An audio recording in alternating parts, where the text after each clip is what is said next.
Hi, it's Nicole McWork with this week's From Start to Finish layout and video brought to you by twopeasinabucket.com. This week's layout features a photo collage with a stamped border that serves as the title and a collage of embellishments. I'm going to start off with the papers and products I pulled to use for my page.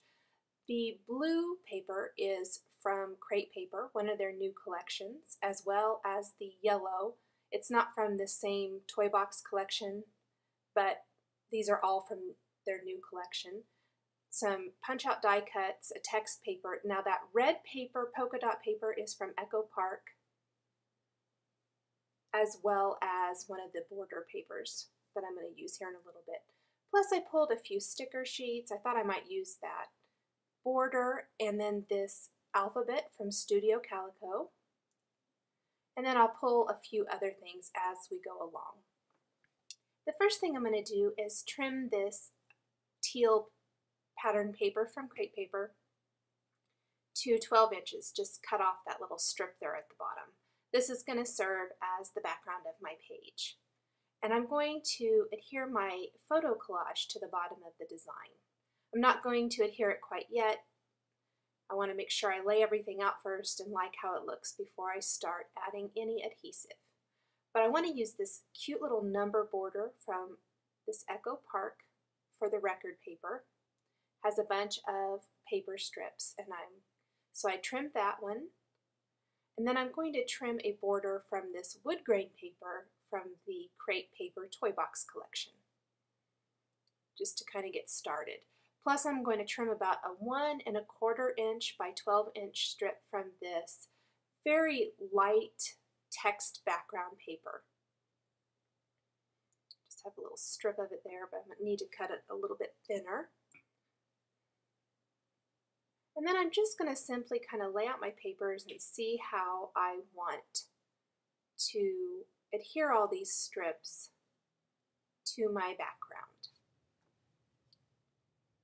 Once I've kind of settled on how I like the strips to look, kind of thinking I'm going to leave them like this, I will grab my alphabet stamps, and I want to make sure there is enough room for the title that I want to stamp.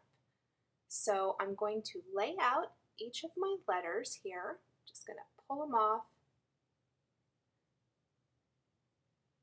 lay them out, and I want the title to say Favorites at 5.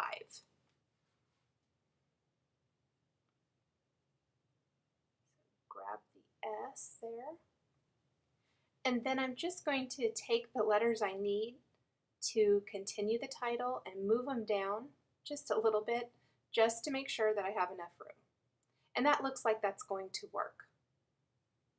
So once I kind of have that laid out and can see that I have enough room to stamp my title, I'm ready to get my ink pads, and I'm going to go ahead and open them all first.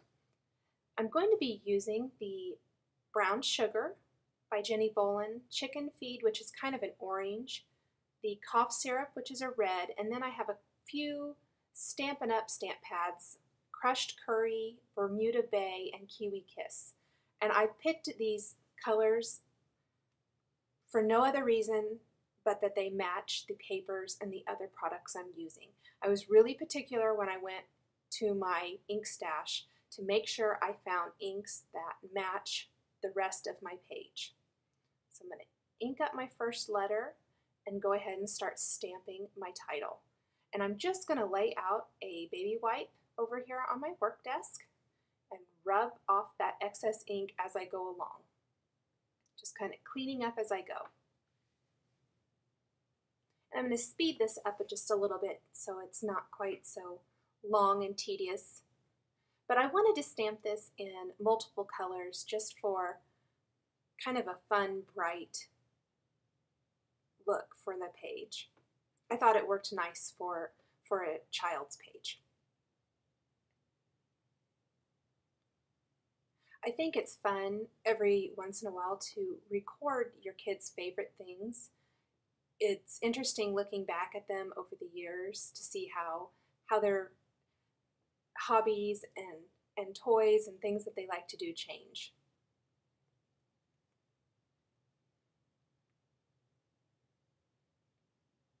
Just going to keep stamping that title there. And these stamps from Studio Calico are a nice size, not too big and not real small. They stamp a really nice title, like you can see here. Restamp that real quick. And there is the title. It's nice and bright and fun. The next thing I'm going to do is take my Colossal cutting system, and I've used this before and I've had a lot of questions about it. It is very old. I've had it for a really long time. Any circle cutter you have would work. You could even use your Silhouette if you have one of those, or another digital cutter that will cut something big. I just needed something bigger than a circle punch, and I oftentimes just use my Colossal because it works well. It's one of those tools that really has never outgrown its usefulness. It's something I use a lot. Tuck that there. And you can see the page is starting to come together. We're just building upon it layer upon layer. I'm going to take this cute border stamp from Fiskars. It kind of looks like a postage edge stamp, or punch rather, sorry. And I'm just going to punch it from the leftover scrap of that wood grain paper. I need a little pop of another color to help break up the whites there in the border. So I punched that. I'm going to trim a thin strip, grab my layout, and kind of see where I might want to put this. And I did add adhesive to the back of this, so I'm going to have to peel it up. And you can see it tore just a little bit, but that's all going to be hidden, so I'm not going to worry about it too much. So I thought I might put it here, but I felt like it was kind of overshadowing my photos a little bit, so I'm going to move it up. And instead, I'm going to grab that yellow stripe paper and cut a really thin strip from it. You need to cut off that border. And then not a very wide strip at all, maybe just a little less than 1/4 of an inch even. And I like that a lot. That helps break it up, break that white up from the photos, adds just a tiny pop of color, not too overpowering or anything like that. So I'm going to go ahead, and I did cut a smaller circle from that yellow stripe too, using the Colossal. I like to layer my circles like that. And now I'm going to adhere my stamped title border and that thin strip of yellow striped paper. Make sure I get it lined up just right. And I really like how that looks. And then I'm going to add the punched border and then my numbers border. And you can see that just helps break up those white patterns just a tiny little bit so that they each stand on their own better. Go ahead and adhere that. Make sure I get it exactly straight. And then I'll adhere the number border.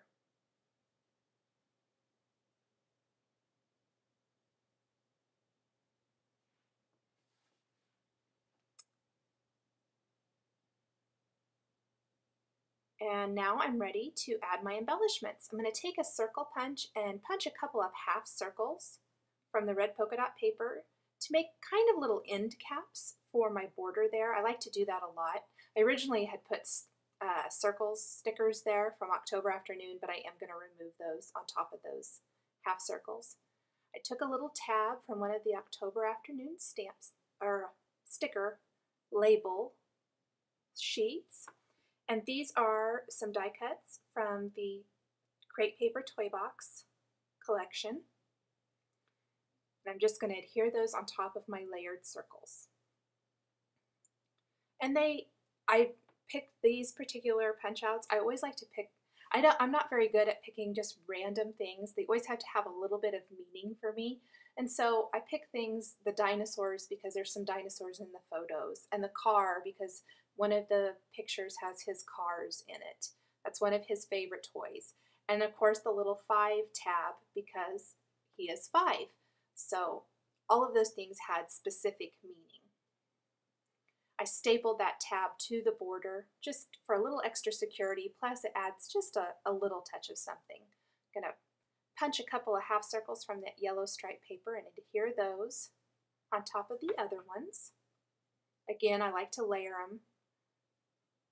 I'm going to open up this set of buttons. These coordinate with the Toy Box collection.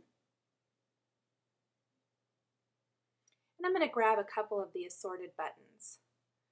I like the blue one here and the orange one. Just add a little pop of color.